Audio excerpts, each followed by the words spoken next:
Jamal is a human being. If you meet, you will love. First, he was charming. He had great heart. He has never been judgmental in his opinion. He will disagree with you, but he will leave you with a smile. He is a fearless journalist.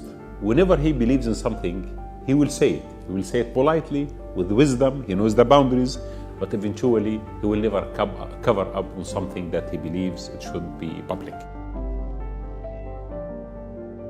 Just 2 days before his murder, he told me the slogan from now on should be democracy is the solution. In the Arab world, we have had many slogans. Pro-Arab nationalism, Islam is a solution, many other things are solutions, ideological slogans. From now on, one slogan should unite us. Democracy is the solution.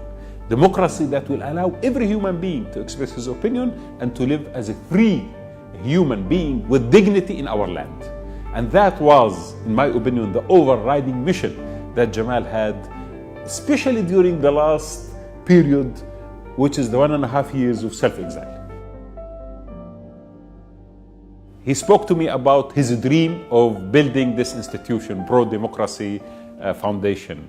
Actually, just 2 days before his departure, he told me, can't we find 10 business people in the West, for example, Arabs or Muslims living in the West, who are willing to invest, each one of them 50,000, 100,000, and we found something that could teach the new generation the meaning of democracy and societal reconciliation.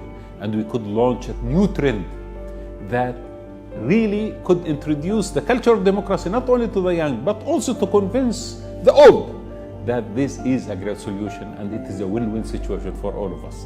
He had that dream, and I hope that this dream will be actualized. His death was connected to a very important factor. The Saudi regime believes that Washington is the center of everything. The only consistent foreign policy Saudi Arabia had during the last 70 years is America first. Jamal was sitting in Washington, writing in English, convincing people as a journalist that what's happening in Saudi Arabia at this moment in time is not as good as they would like to believe that it is good. Jamal was the voice of reason, where neither Washington, Trump administration, nor Saudi Arabia wanted at that moment in time. Trump wanted the money of Saudi Arabia, and Saudi Arabia would like the legitimacy of Trump. And both of them didn't want this voice to exist. He was not an opposition. He was not someone who has an army who's going to fight Saudi Arabia. He was even sometimes full of praise for certain reforms that Mohammed bin Salman did in Saudi Arabia. But they didn't want even that margin to exist. They wanted only one narrative, that we have a reformer called MBS, and this reformer is going to change the face of Saudi Arabia. There are boundaries to what the regime could do against the opposition. They might hijack some of them, they might try to pressurize them, but he has never imagined that the Saudi regime can do what they did to him, killing him in that brutal manner. Why? Because Saudi regime of today is not the same Saudi regime that Jamal knew. But the new era of MBS, the Crown Prince, is different even from the legacy and the tradition of the previous kings and the crown princes in Saudi Arabia. And that Jamal maybe did not realize to the full extent. And this is why he never expected this brutal killing that might happen to him. Jamal was chief editor of Al Watan newspaper. Al Watan newspaper is a semi-official newspaper in Saudi Arabia. And normally in Saudi Arabia, you can't really be an editor of a newspaper without carrying the official line, in a way. But always there will be some form of a margin within the concept of following the main line. He thought as a journalist that he can push that line. And one day he wrote something, or he allowed something to be published, criticizing the religious institution that has, of course, the full loyalty to the regime, but at the same time it was a tool in the hand of the regime against everyone else. And then he lost his job. So again, within Al Watan newspaper, he lost his job because of his fearless journalism of pushing the boundaries. In Al Arab, as well, TV station, it was launched one day only. And in that one day, he hosted an opposition leader from Bahrain. It was shut down again.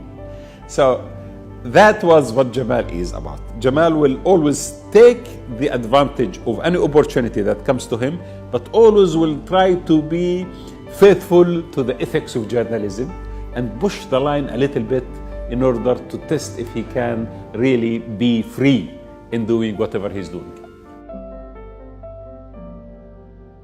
If this crime goes without punishment, then this is a beginning of a dark age in the Arab world we will never recover from for decades to come. But now, after 20 days, I say, his death has given us hope. His death has protected us from a fate that Jamal actually did face. Simply why? Because until now, this story is headline across the world. His blood is not lost, and his voice is still echoed everywhere. And this is why it could be a new beginning. We could retrieve the hope that we had in 2011 during the Arab Spring, the early days of the Arab Spring, of launching something fresh and new. He is providing the new generation of hope that you could do. It's not impossible that you have your own space where you can operate.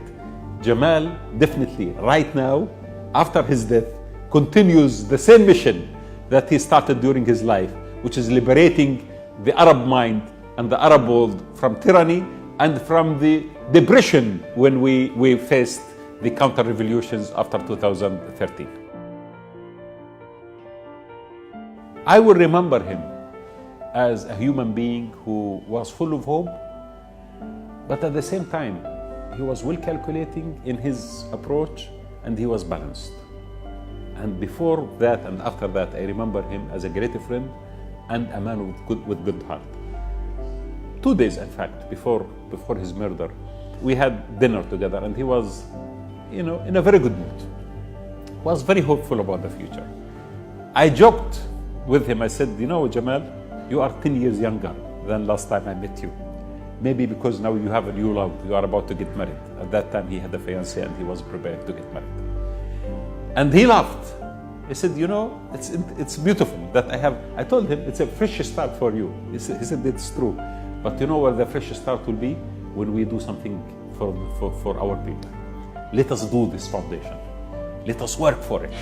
So while I am praising something in his personal life, he was still living the big dream of the public life and the big interest of the communities that he belongs to.